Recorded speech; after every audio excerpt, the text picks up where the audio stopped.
Hi guys, welcome to my coffee show. My name is Jack and today we are going to motorize my hand grinder with the help of Skope X from MadKat Coffee. I will talk about this equipment, we will do few tests, I will tell you what I think about it. In fact, I will give you my answer up front. I really like it, I had lots of fun with it. I'm still at the beginning of that journey on the road of discovery of this equipment and its full potential. But there are always some things I can complain about, so if you stay with me till the end of this video, I will talk about those pros and cons, and by the end, with all the information, you should be able to make your own decision. Is this a product right for you? All you need to do is just click like, sit tight and enjoy.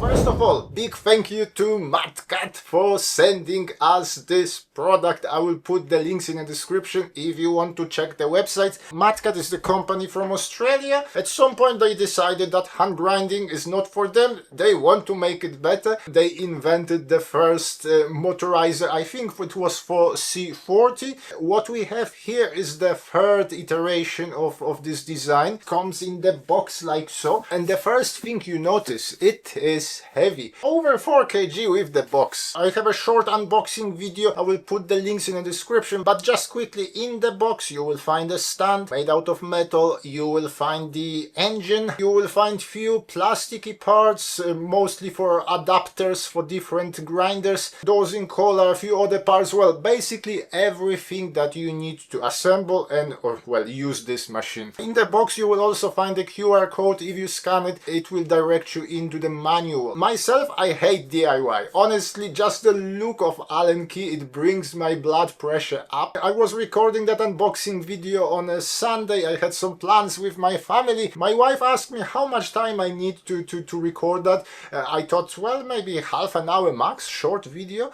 Well, 2 hours later, I managed to finally do it. No, it's not that tricky, it's not that difficult, but it may take few attempts to do it right. Big advantage of this machine is that it works with many different grinders. It would work with C40, it would work with C60, it works with Kino, it works with lots of 1Z Easy Press, so each of those grinders may need slightly different adjustments to fit perfectly. By the way, if your grinder is not listed on the website, you may still be able to use this machine. Contact the producer, ask them questions. They may need the measurements of your grinder. The idea here is that this machine should work with the whole variety of different hand grinders. That by itself makes this machine a very special, but that's not it. If you buy additional adapter, this machine will also allows you to regulate RPMs, and that potentially can change a lot. The power of this engine is up to 150 watts, and the way the regulated RPMs work, it reduces the power of the engine and therefore it slows down the grinding. But they still promise enough torque to grind even with those bigger bursts like C60. At the top range you get about 110 RPMs, at the low range you get around 30 RPMs. The things that I really like about this machine, I love the look. Everything is nice, sleek, it does not take much space. You have two power on off switches on this grinder, on the main engine on top, and you also have that old-fashioned switch on the side of the grinder. A regulated RPM knob on the side, it's accessible, I have no problem with that. Before I got this machine I was wondering how am I going to dose the beans into the grinder. This machine comes with that dosing collar on the side, which makes the process very easy. The noise at the lowest RPM, you probably won't be able to hear it. At the higher RPM, without the beans in,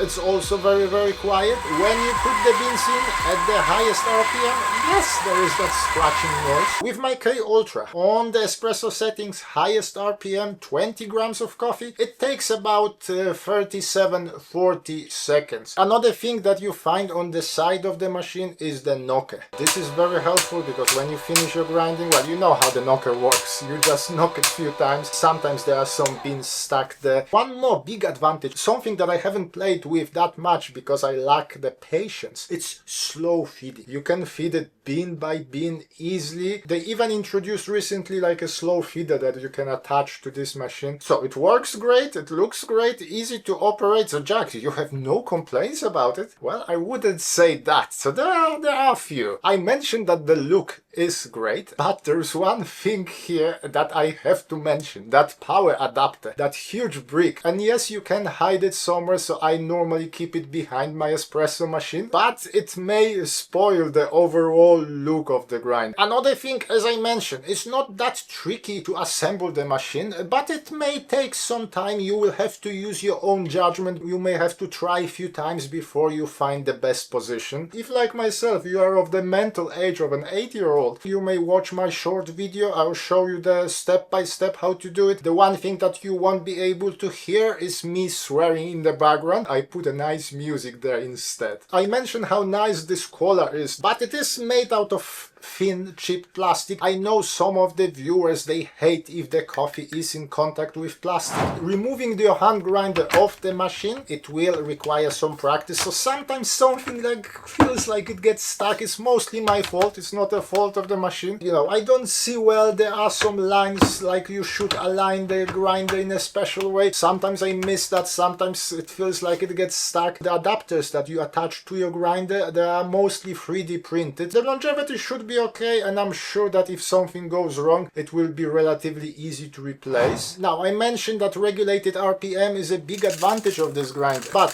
especially if you grind for espresso, at the lowest RPM, it probably won't go. You will have to bring the RPM slightly up, so the producer recommends 40. The thing here with this RPM is that you don't really know exactly where you are. There is no scale. Now, if you use this machine for the first time, and if you go for a highest RPM, you pull a shot of espresso, you may notice it tastes different than what you normally get when you hand grinding. At the highest RPM, it will probably grind much faster than you normally do. You know how long it takes you to grind your dose of coffee for espresso. Try to match it on the machine, and that probably will bring the flavor notes to what you used to. With my K Ultra, I was getting the best results with the lower range of RPMs. Another thing is that when you hand grind, you probably don't hold your hand grinder like so. Very likely you hold your grinder like so. One of the viewers, by the way, asked me at some point, what is the best angle to hold your grinder? If you know the answer, let me know in the comments. Possibly that may affect the overall flavor notes. Not sure if it would be possible, but maybe in the next iteration, maybe they would allow you to tilt the grinder, or if you want, you may experiment with putting the wedge underneath the stand. Now, when you dose the coffee, I like to use hot start. That's something that I would recommend to use on this. There is always a chance that a bean or two won't end up in the grinder. It may end up outside. I love hand grinders where you regulate the settings on top of the grinder. That works perfectly for me. Here, with the way the collar is attached, it might be tricky to get access to that ring on top. You may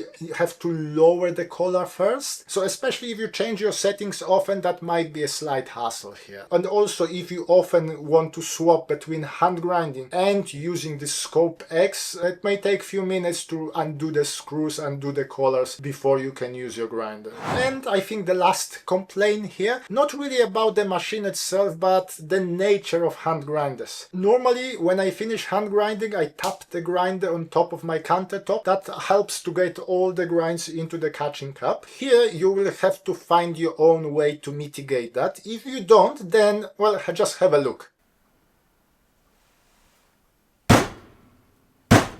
What I do, I just shake the machine slightly. I may tap it from the side. So guys, if you are still here, definitely click like, consider subscribing to the channel. Don't forget to leave the comment, it helps with YouTube algorithm a lot. So who is this machine for? It's not something that you will take for your journeys. It's something that will stay with you at home. If you have any injuries, if you're lazy like myself, this is the machine for you. If you like to experiment with slow feeding, if you like to experiment with different RPMs with your hand grinders. This is definitely something for you. If you have multiple grinders, I would recommend to get multiple colors, so the swapping would be much easier. Now, to get this machine, it's not that easy. It's a small producer, so you have to put yourself on a waiting list depending where you are in the world. The shipping, the taxes, maybe the tariffs, it may add up to the cost. The machine itself, without that regulated RPM, the price is $330. That's Australian dollars. And if you want the regulated RPM, that's another $150. Plus, you probably would have to pay some extra for the collar for your grinder. So let's say 500-ish Australian dollars. That would be like 250